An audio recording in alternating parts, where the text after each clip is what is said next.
Sweet. The what? That's not good.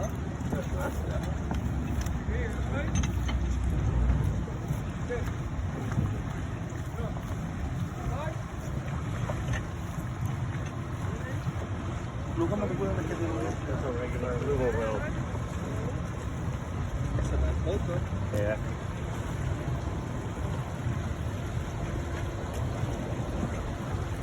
No more fish, we caught it all, man. You didn't catch a fish? Why you telling me that? You're supposed to say I got limits. Wala, All lugar right, dito. good fisherman always lie.